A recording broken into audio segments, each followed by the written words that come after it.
They now get to be able to say for the rest of their lives, this is what happened. They don't have to say, well, we almost did it or we got close. They were able to do it.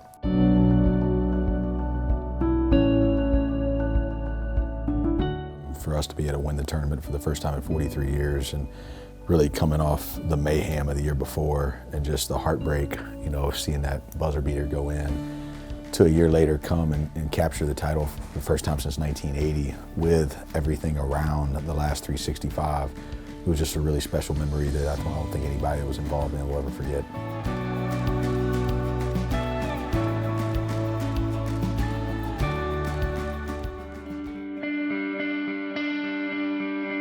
It was amazing, you know, as a kid you always dream of, you know, just playing in March Madness. Whenever that time comes in school, you know, everybody has their phones out, watching March Madness, watching all the different games, and then being able to just play in the game is already a dream come true. March Madness, we always hear about, you know, the upsets and stuff like that, so us being an underdog in that game, as a 13 seed going against a 4 seed, you know, the odds were pretty much in their favor to win the game.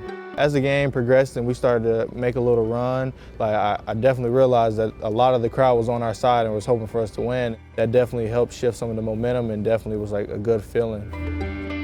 Yeah, well, it reads a little bit like a Hollywood script, to be honest with you. I mean, if you go and look at the box score, you basically see the line drawn that they use in Hollywood to create good movies or good books. You know, you see a conflict. The conflict, you know, kind of starts to build into a 12-point deficit. And then all of a sudden you see the climax. We go 1-3-1 zone. We erase the 12-point deficit and we actually gain the lead. And all of a sudden you're like, oh, wow.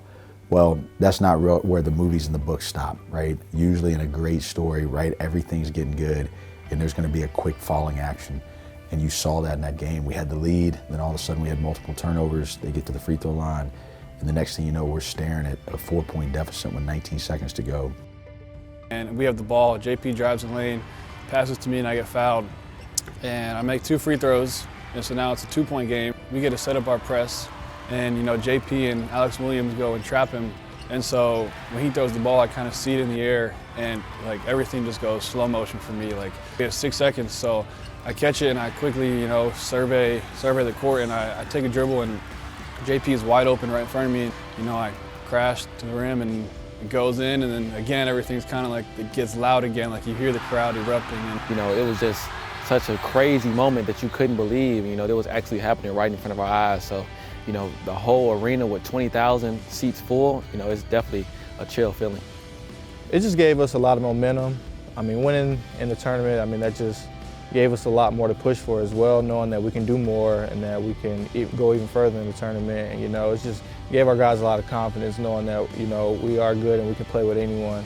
And so it just helped us just be more competitive and just be more hungry, and that's really benefited us on the court.